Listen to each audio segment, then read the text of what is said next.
Hello everyone. Well, tonight I decided that I will release the old Kinect project that I was doing, the software and stuff that we use, and probably going to do something so everyone can use it um, freely. Um, I think it was called the SLS camera. It's like thousands of dollars and stuff like that. Well, I'm just going to release the first Kinect version. I'm actually gonna be doing the second version. That doesn't suit my purposes anymore. It's pretty much in the past. I don't like how the Kinect works. It's too glitchy. I see too many people using it. Uh, so that's why I'm going to be going with the new Kinect very soon here. It's going to be fairly the same. I'll show you what I'm using. Oh, my lips are chapped tonight. I actually had to resolder my uh, connection for the Kinect here. I had to resolder the circuit board inside there. Anyway, hopefully it works. Let's try to fire or something. Um, got it all set up here. Should be standard 2.0 USB. Um, the software they run it's fairly simple. I'll have links below right into my server, my cloud server, so you can just download it, and I'll show you on the screen in a moment. Um, Also, I'm going to talk about our negative ion generator. I do believe a lot of teams need to start using them more often to eliminate a lot of this dust stuff that I see on these videos. Um, Other than that, it might turn into a rant of other things here. All right, let's go over the computer and I'll show you the first steps. All right, we made it over to the PC. Um, Everything is connected and ready to go. We're going to go right into the Kinect here, I think. Then we're going to get into the other stuff. Now, like I was saying, I'm going to have a cloud server. I'm just going to put it up with all of our documents, all of our programs that are free that you can download. We're giving you permission to do that. Just change our logo off the documents. I spent some time with these suckers. They're full everything, so you don't get sued by people or anything like that. Um, Now, it takes a lot of stuff, a lot of knowledge a lot of research. When you first start doing ghost hunting stuff, and especially when you come up with new ideas that no one's ever used before. Now, yes, we use the Kinect, a lot longer than I'd have to say we were one of the first teams to ever use it. Now, I'm not bragging about it, whatever.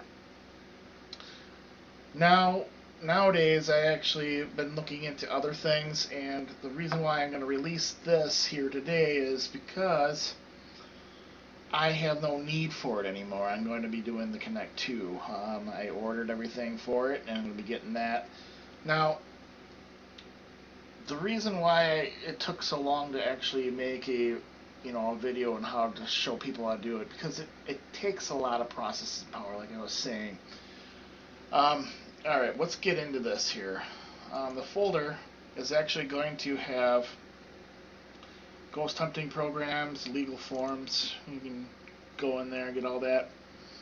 It's pretty neat stuff. Like I said, change the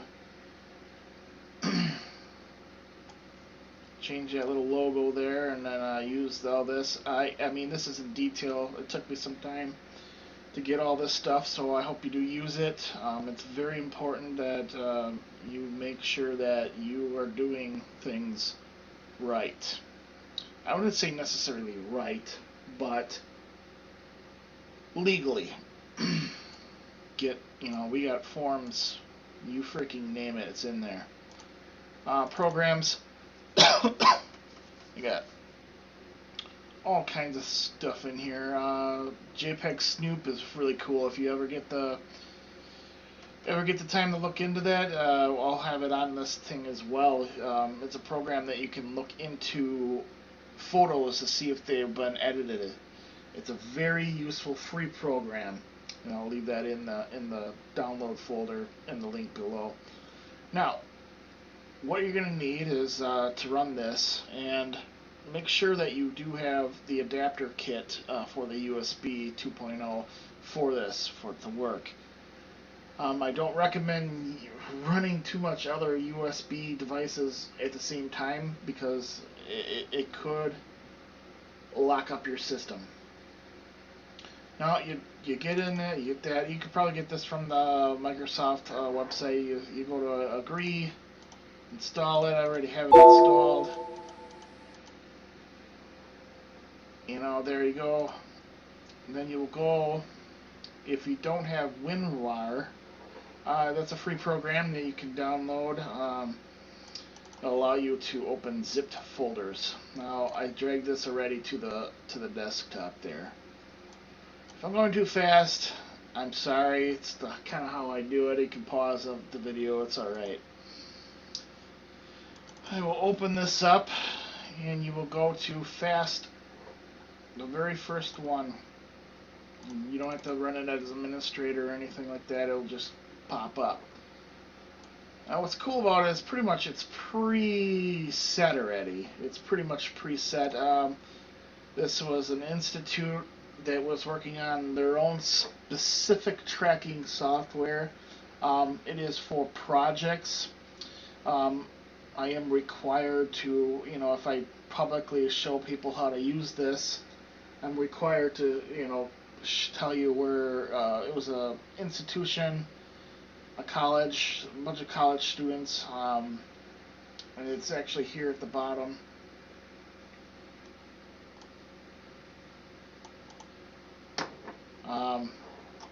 Pretty cool. It's different. It's one that I've seen a lot of the other ones that are out there. They all suck compared to this one. Ghost hunting wise, the other ones, they may glitch out more, or the color coding's off, or some programs will glitch out more than the other ones. And that's the main thing that I have about using the Kinect 1.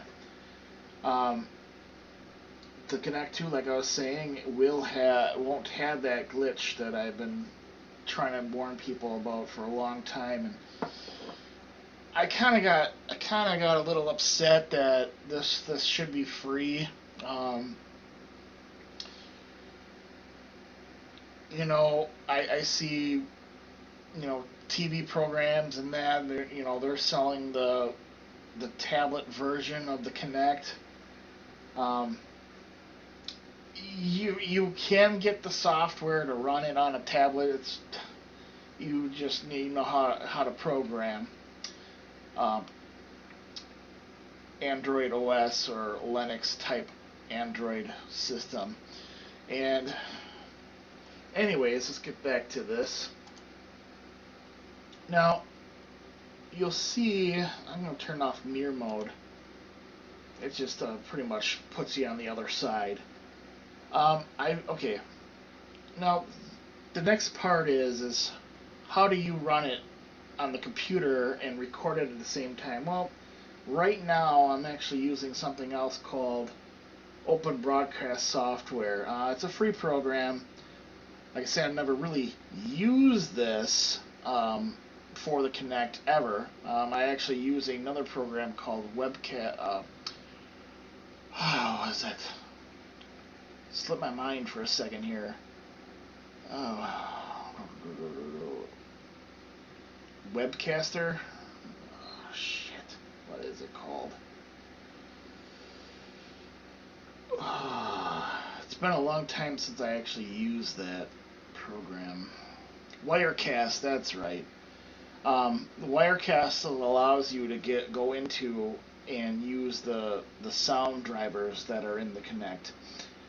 Now, I liked the fact that I can use the sensitive mic, the 3D mic that's in the Kinect, but it just ran slower using that, so we just used the tracking software. Now, when you get into this, like I said, this is all preloaded, but all you really need to do is go to the Microsoft, and the program, the toolkit that you set up will make this run. So now we just go down to connect. Sucker's gonna lag out, allow access. I see that it's a little slow and laggy. I'm gonna get up. Like I said, the Wirecast. It's a $500 program now. I use that a lot.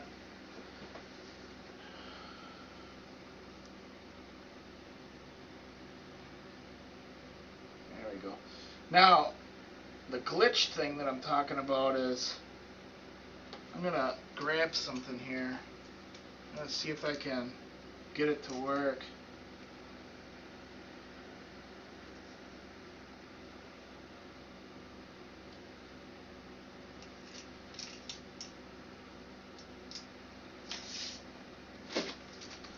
Let me just.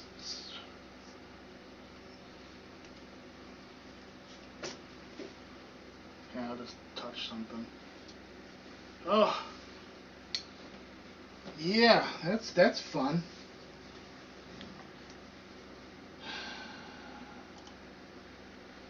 Whatever.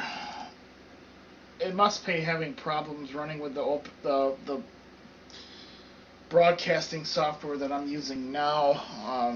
I don't have Wirecast set up on this. It's not actually. I have it set up on my laptop, obviously, because we take the laptop out the cases. It's a preset, tweaked, but this you get the gist of it. Now, if I wasn't doing this, I could use the Kinect all over the place, and looks like I can reload it. Uh,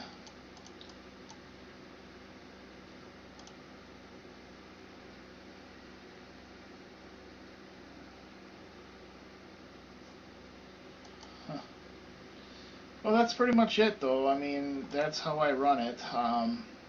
Like I say, though, I'm pretty much done with it. Um, I'm not going to spend money on a little fucking handheld thing, and that's thousands of dollars, which doesn't make any sense to me. Um, it's fairly easy to run the Kinect. I've used a lot of different tracking software for it, but that is the one that we use out on the road and with Wirecast broadcasting software. We'll pull it up for you. I'll see if I can find it. It might have changed in price.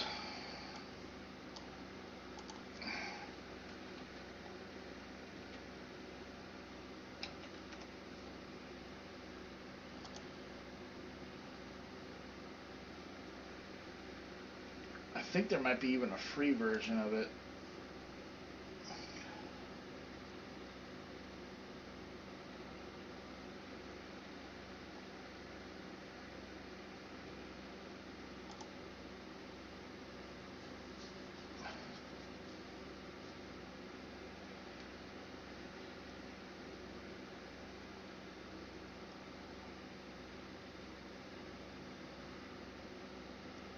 Oh, yeah, it's in here, yep. But you can probably even use the trial version of it. It's free, you can use that. Um, see how it works for you. I do recommend looking at like tutorials and stuff for um,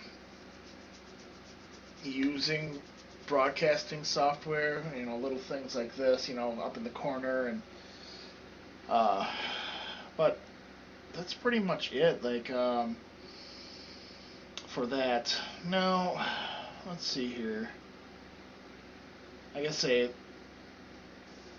very soon I will tweak the Kinect 2 to actually make a good video without it lagging out or crashing. And obviously there's something wrong with my setup here, but it has nothing to do with what I showed you. I mean, you just run that program, and you can probably find that.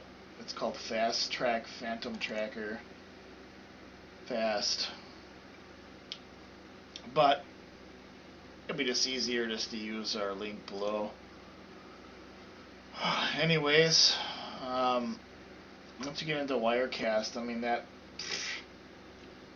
Wirecast can do everything for the Kinect. It will make it a lot easier. But for now, I'm just showing you the free stuff, what you can do to get it to work on your PC. I do recommend to have it on a laptop. A laptop with at least a quad core or i5, i7, pretty much. Alright, I think we're... Alright, before we get into showing you a video of our new thermal imager, and I'm going to talk a little bit about negative ions. I think that's an important thing that we need to, have in investigations as well. I don't see any paranormal team really using it anymore. Anyways, what I'm gonna say here is the Kinect 2. You've seen how the Kinect 1 was running. It's kind of glitchy sometimes, and if you're running other things. I was running my other hard drive along with that. That's why it crashed the way it did. So it's normally you can record for hours on Wirecast. I'm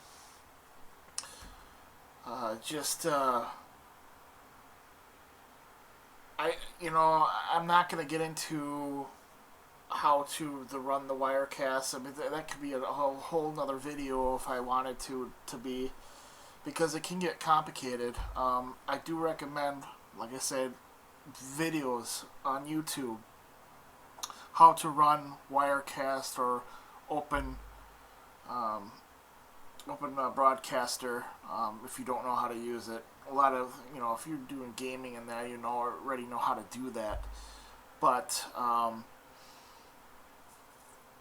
certain things with the Wirecast, I don't recommend you going in and doing it unless you are fairly know what you're doing with broadcasting software, because you have to load the drivers specifically programmed for that. Like for this, for example, it's easy. I showed you how to do it without really getting into it. I showed you the part that you can run without it recording, pretty much. And it took me a long time to find something to record to the computer and run the hardware, the drivers for the Kinect to run with the program. It's kind of like running an IP camera and assigning the IP camera to a certain part of the broadcast. So when I switch over to something, like for example, I'm up in the corner here, you'd have to, you mess around with the settings, and it's pretty, like I said, it's a whole nother topic. A lot of people were just really looking to run the software and what software we use, and that's exactly how we do it. And yeah. Anyways, I hope that helped a little bit. At least you know the name of it. It's been a good 4 or 5 years now since where I've actually downloaded that from someplace. So, but I have it here, and hopefully you don't have any problems.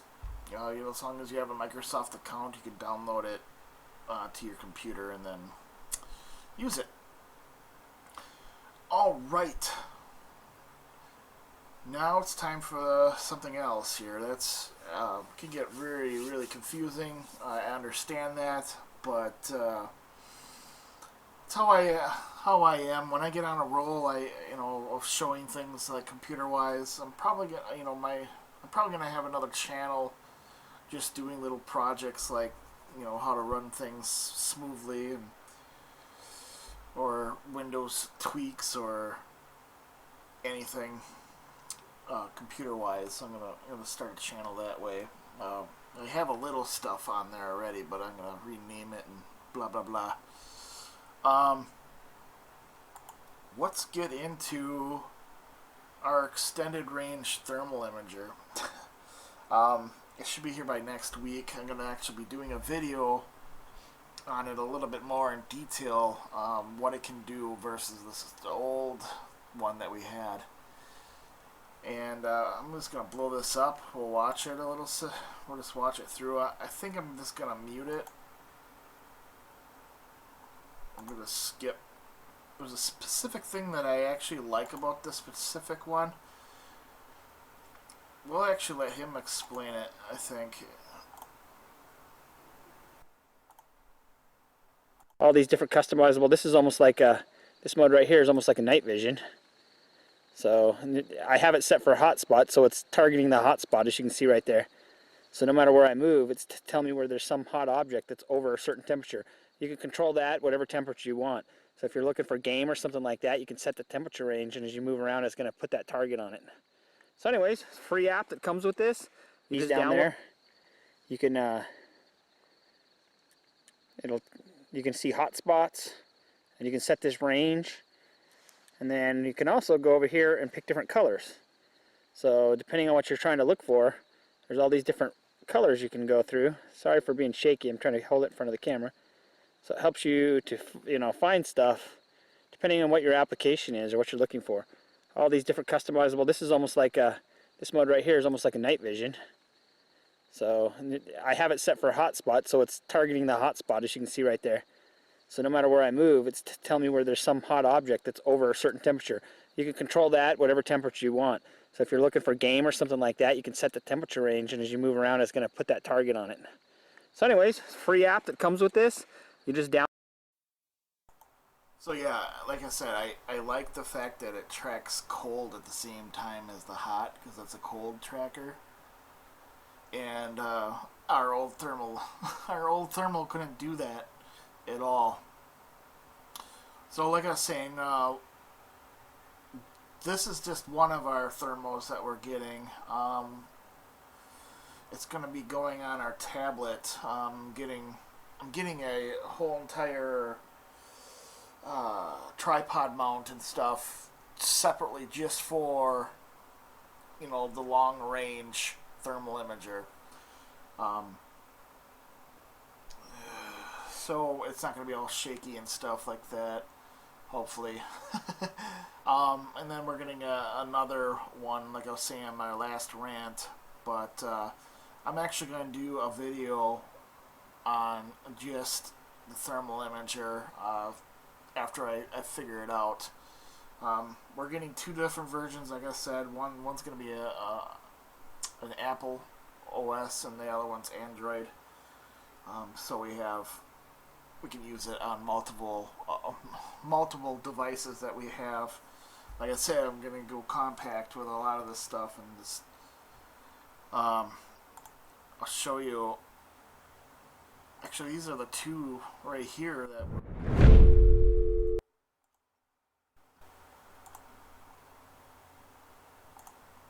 look at how tiny that sucker is. It's so tiny.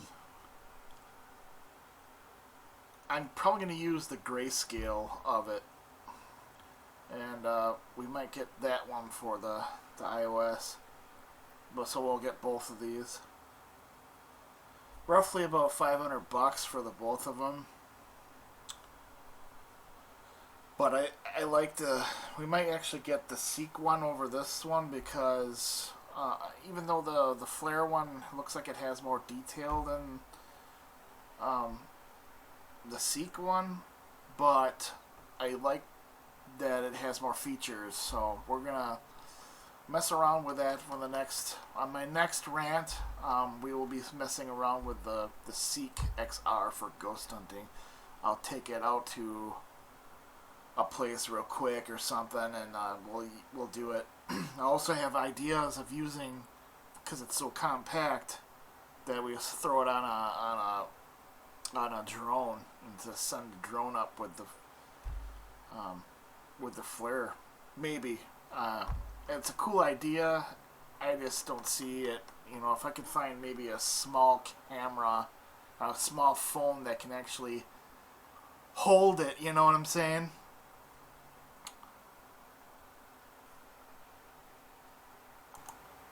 But yeah, I like how small that is, and it runs on its own power versus the flare one runs on its own battery power. So I don't like that idea. So, but yeah, we might just get the XR, which we already have. It's coming, and there's the standard one. Pretty cool for being mobile. I think this is a lot better than the those handhelds, especially the ones that we had.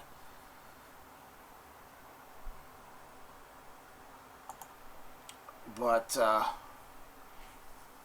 I also was looking at a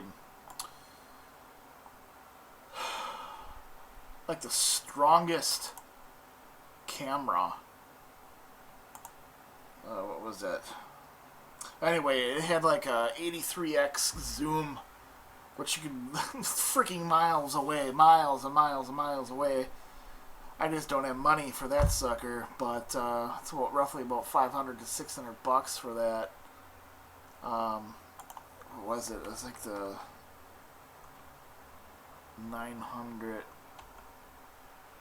Oh, what was it called? Actually, I'm gonna look for it real quick. I want to show you guys it. It's a wow. I can see using this in ghost hunting. Just give me a second.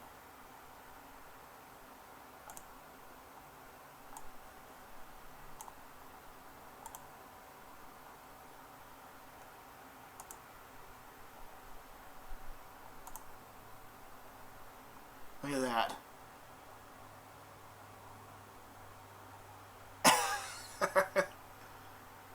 It's miles away.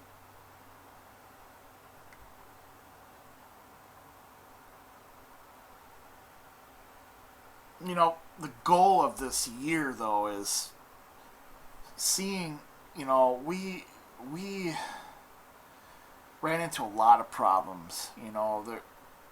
Our equipment's not hitting where we need it to hit, and going a cheap route wasn't a good idea to do in the first place.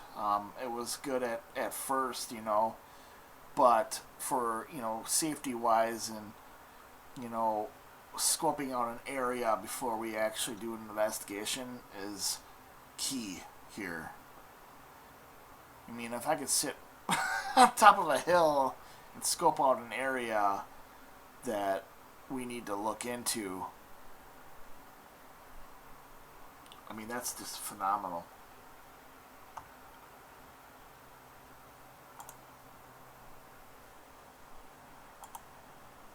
Anyways, that was that. Hopefully, so far, I think you're following along here. If you're following along, that's great. Kind of rushing through everything here tonight. I am going to probably get a run here real quick. All right, now this is a negative ion projector. I'm gonna go to another screen here.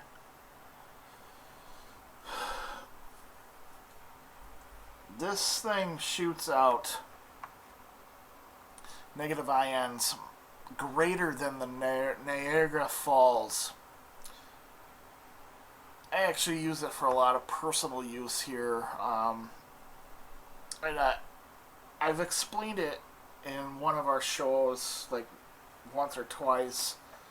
Never really stayed on the subject of it that long, but I definitely do, go into why we use it.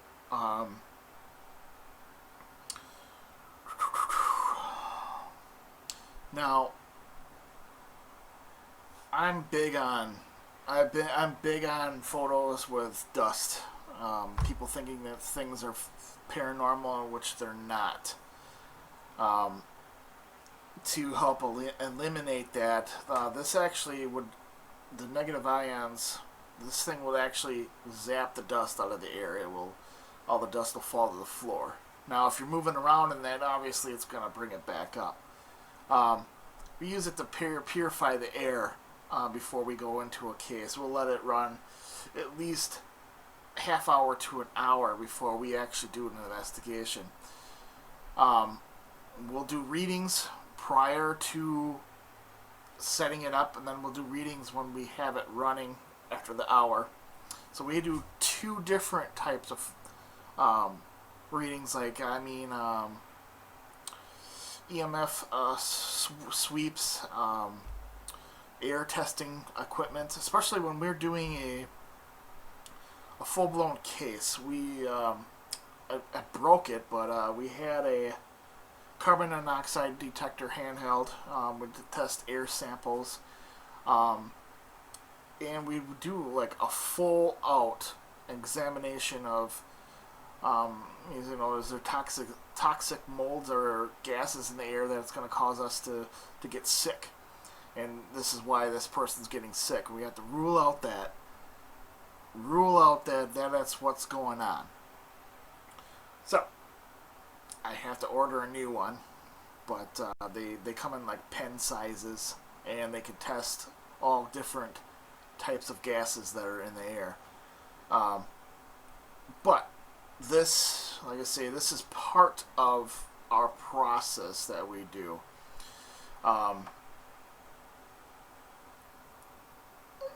It's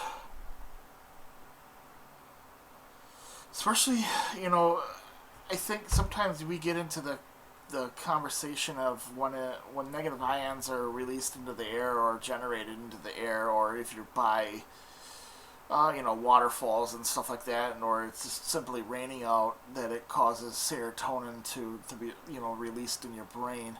Now, we can get technical into this, and we could say that, does the serotonin mess with us, how we perceive an area of a paranormal investigation, or is something there that our minds are playing tricks on us because our minds are producing a lot more serotonin than the atmosphere normally puts out. So you can do studies on yourself with that. I mean, that's fine. We've been doing this for a really long time, and this actually was like one of the number one things that I decided that we're gonna do, and use this the simple fact that I think paranormal activity increases within rainstorms, or by moving water, or the spirits don't stay that long in that area, especially if the water is moving downstream. I think a lot to do with ley lines and energy like that. That negative ions is a big part of it. And like I said, I could probably have a whole new video just on serotonin and how negative ions actually affect you. But like I said, I'm going to just briefly go over it. But I really do feel that paranormal investigators need to start using it to at least air purifiers. run an air purifier at least an hour before you investigate, just to get that dust out of the air, or something in the air that could get you sick. Uh, there was a specific kind of air purification system that I actually used to sell. Used to go to people's houses, and it's a medical grade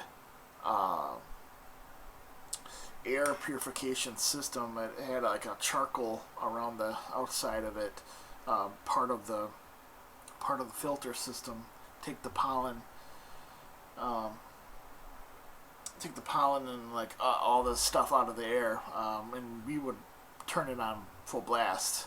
It would recycle the air every 30 minutes. Every 30 minutes, it would recycle fresh air into the room, and it had a timer and everything on there saying that the air was fresh. So, I don't know where the heck that sucker went to, but it's expensive. I'll see if I can find something like that as I'm talking here.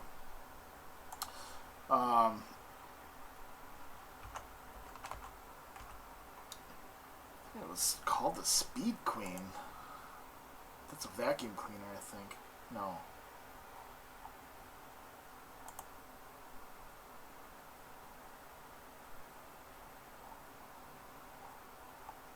No. That's a wash machine. Anyways, anything that will have a recycling of the air, and plus your clients are going to love it. You know, they're going to have fresh air to breathe. I do believe, in the sense of mental refreshness, not only that, you know, you're going to provide a sense of well-being for your clients, you know, or you know, if you've been doing this for a while, and you know, you take all the information from all different other teams in that, and I think one day somebody will be using my stuff, and hopefully they, you know, tweak it to their own thing, or just use it to what I explained, what I did, you know, do it as. I have a lot of stuff going through my head right now.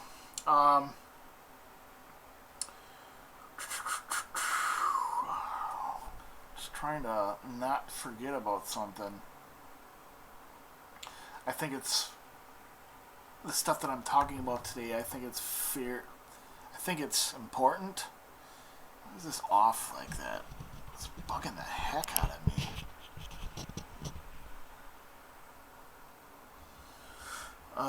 Don't move. This has like a clip thing on here. Like it's supposed to like there. It's supposed to like cling onto the on top of the monitor there, and it's not clinging on.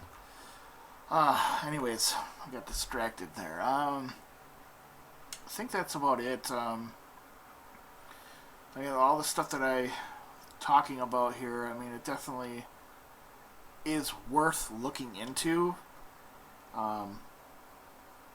If you're not doing it now, it's fun doing experiments like this, but just because, you know, like the serotonin thing. I mean, that alone, you know, what causes paranormal activity, you know, like, I think sometimes it's a 50% chance that our minds are playing our tricks on us, and how we feel that specific day, what we ate that day. You know, if it rained out earlier on in the day, you know, and the serotonin, the negative ions are still in the air, and you're breathing in the molecules and causing, you know, to have an effect that it may be, you know, you may think it's paranormal. So, I mean, you could definitely get into the technical, scientific side to what causes a paranormal experience. You know, why sometimes we go to a place and you don't see anything at all, and some other team goes out there and they experience some crazy stuff going on. Now, is it because they are inexperienced, they don't know what they're doing, and they think everything's paranormal? Or is it that, what they ate in that day? What, little tiny things? I mean, is there a geomagnetic storm going on? Is there a solar flare going on? I mean, is there geo rays hitting our atmosphere, changing things? What position the moon is in, what latitude, longitude, what temperature it is. You can get crazy with this stuff. I mean, you definitely can. And a lot of the times, I think the only times we really do it is if I really want to help somebody out. But obviously, I can't take all this stuff. I can't plug in a negative ion generator outside. Obviously, that doesn't make any sense to do that. But all the stuff that, we have and the stuff that we do, we do things differently on roads versus houses. And especially when we want to help somebody out, we can go crazy with reading an area with all the stuff that we need to overlook, to really look into, just because what are the factors of a paranormal experience? We're not really too clear on, what causes it, really. That's the whole big thing about doing this. But yeah, you could spend a whole night just doing readings and not actually doing an investigation. And, a lot, it really depends too. I mean, I get into it. Just the way I'm talking. Especially when I'm at a place and, I'm thinking all kinds of things at what's going on. Sometimes I just need to shut down and just use my own abilities to read things. And I have a problem with that, I think. Let's see here. Do we have any more time for more rants? I don't think so. I wanted to talk about one more thing, I think, but whatever. Like I said, I'm going to get the Kinect 2, and we're going to do a show on that as soon as I get it. We're going to do a show on the new thermal imagers before we go out to a case, and once we get all this stuff going, I mean, we're gonna be going out to investigate places again, and hopefully we'll do a few houses or something like that this year. I'm not really looking forward to doing any of those. I want to do, a lot of outside water crypto stuff this year. Anyways, yeah, we're going to do another technical one down the road here.